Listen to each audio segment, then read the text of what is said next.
হ্যাঁ বন্ধুরা, হোমিও বন্ধুরা, আবার সেই গ্যাংগ্রিন।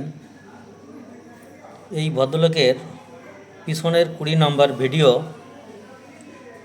উনি দীর্ঘ 6.5 মাস ওষুধ খায়নি, অর্থাৎ ওই সময় উনি অনেকটা ভালো হয়ে গেছিলো।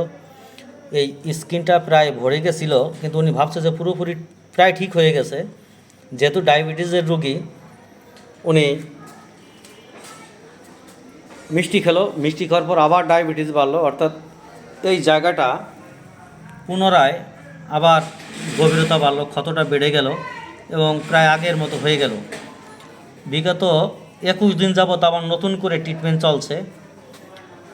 ট্রিটমেন্ট করার পরে গেল সপ্তাহে তো আসেননি নাকি, এইখানের গভীরতা বেশ কাঁচা মাংসটা দেখা যাচ্ছিল।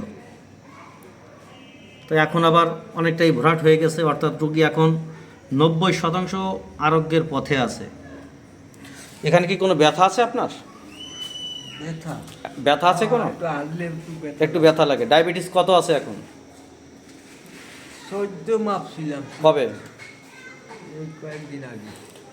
আর ইদানিং ডায়াবেটিসের পরিমাণ এত পরিমাণ বাড়ছে রোগী, এবং রোগী যদি একটু অসতর্ক হয়, একটু গাফিলতি দেয়, দেখা যাচ্ছে তার গ্যাংগ্রিন শুরু হয়ে যাচ্ছে।